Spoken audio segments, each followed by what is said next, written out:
And the elder gave an answer I didn't expect, but the answer I needed. He told me, don't look to the African leaders. We're past that age. It's no longer about African leaders. Today it's about you. You becoming that leader in your community.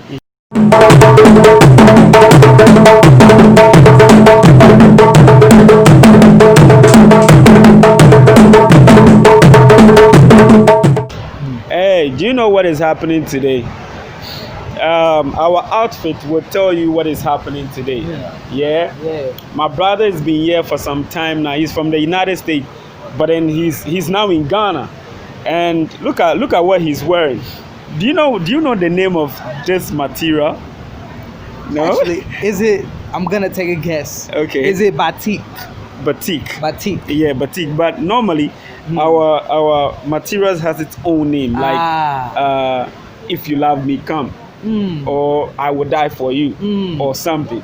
But it is real. I mean, I love the show. Who did the song? So this was done actually while I was in Nigeria. Oh, okay. It was a gift from a brother in Nigeria. Okay. Brother Righteous. Shout out, Brother Righteous. Yeah. Great. And mine, I bought it from somewhere. How did you get yours?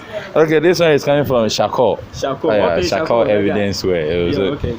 So he gave me this, and my mom is also doing this kind of cloth. So if you want some, I can get you one. All right, then I have to get my beautiful shirt like he's wearing. So today is 25th of May, and African brothers are coming together to share love, to sit and then reminisce.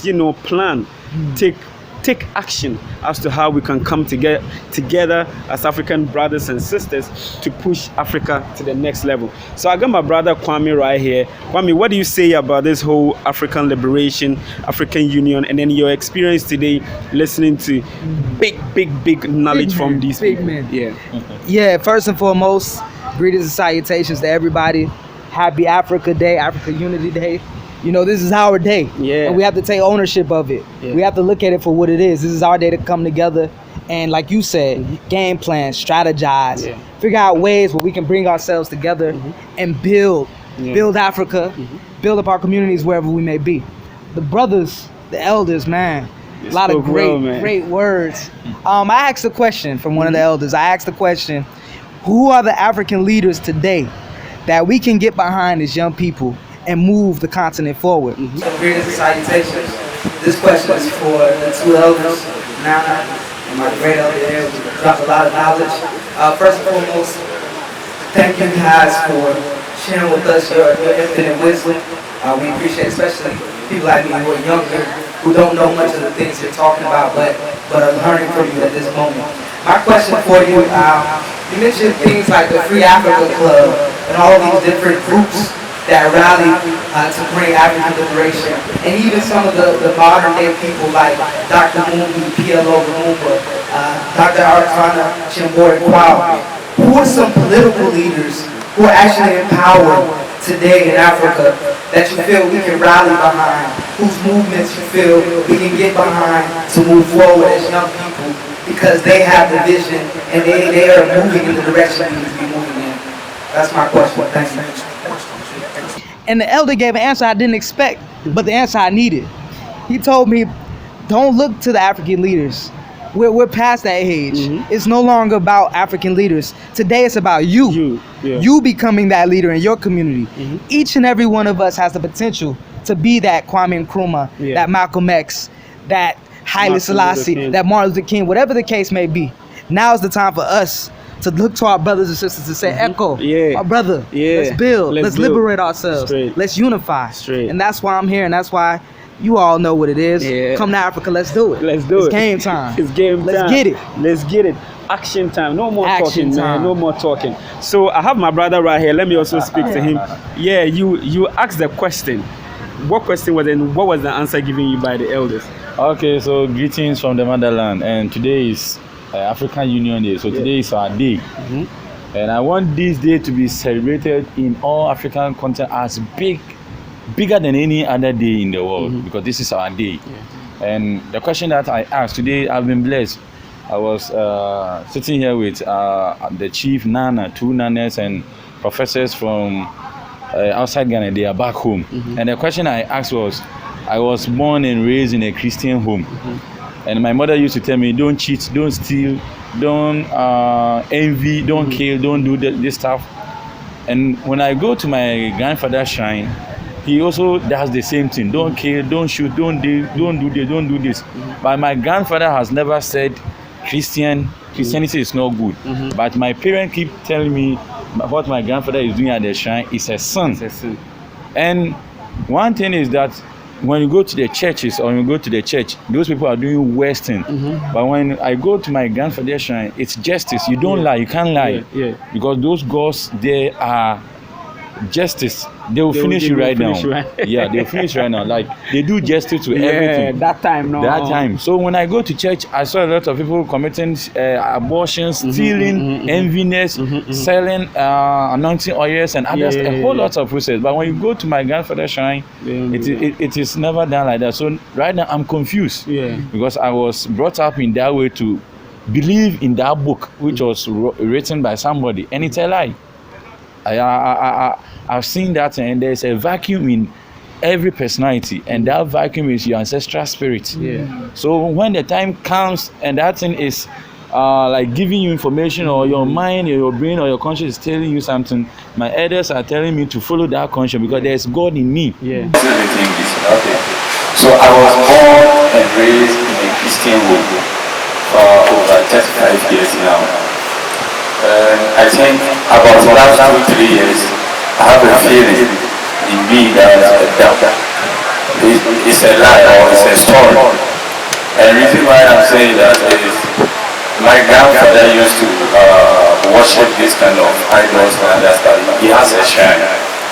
So sometimes I visit my grandfather, and he will tell you things like don't cheat, don't steal, don't envy, don't do this, don't do this, don't do this. And when I come back to my parents, they also say the same thing, don't do this, don't do this, don't do that. And when I go to church, I see these people doing a lot of wrong things, stealing and other stuff. But when I go to my grandfather's shrine, you can't be there, you go just in a second. Because they are principles, they are rules, and they are justice.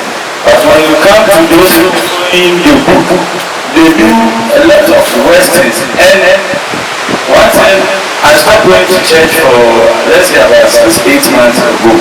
And the worst thing that really changed my mind is when we had this coronavirus issue, my grandfather bought rice, beans, and other stuff to go and share with 500 people in the village.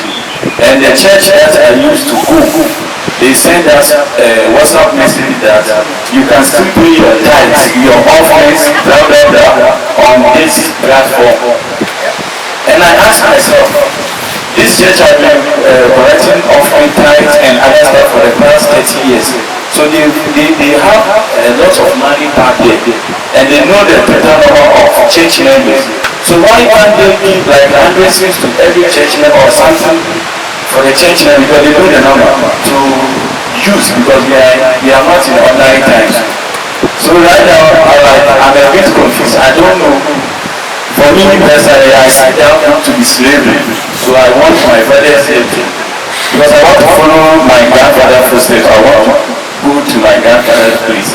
But now my parents are calling me Lucifer because I don't go to church again, and I don't believe in their doctrine. So I want my father to explain those that me to know my stand. Thank you. So what they told me is to follow my grandfather or my ancestors to become a better Christian. That is what they told me. Okay. So I want to urge our African brothers in diaspora or living in the diaspora, the youth, I'm talking about the youth, not those who are above 60s. They are going like us. Like us, the youth, to take this experience and come to Africa and experience this, because they will never teach them the right thing. They will never tell them the story. They will never tell them all what they are preaching is lies. So they should take this opportunity and visit their motherland and be blessed by the motherland. All right. So you want to ask something? Yeah, I want to add something. You know, due to the COVID-19 pandemic, a lot of you brothers and sisters can't be here right now in Africa. But this is a moment where it's very important for us to remember the quote from Kwame Nkrumah. We're not African because we were born in Africa. We're African because Africa is born in us. And I'm going to take it to another level. You don't have to be in Africa to be in Africa. To be in Africa, yeah. Africa's in you. Take it wherever you go. Let's turn New York into Little Africa. Yeah. You know, we can't come to Africa right now. That's cool. If you can't come, turn DC into Little Africa. Turn Atlanta into Little Africa. Turn Miami into Little Africa. Wherever you are, turn Britain, London to Little Africa, Paris, wherever you may be. At least on this day, it ain't London. It's Africa. It ain't Europe. It's Africa. Yeah. Take over. It ain't Jamaica. It ain't Haiti. And bring that African pride to wherever you may be, so that you can celebrate this day and use this day to dream about and manifest your opportunity to be here, because it will come. Just be ready. It's calling. Africa's calling. Yeah. Africa is calling, man. Like my brothers, they've spoken a lot and I have less to talk about. The next thing is we're just going to get a ride, go sit at the beach and just party like, you know what I'm saying? So thank you for checking us out, man. Viva Africa. Viva Africa. Long live Africa.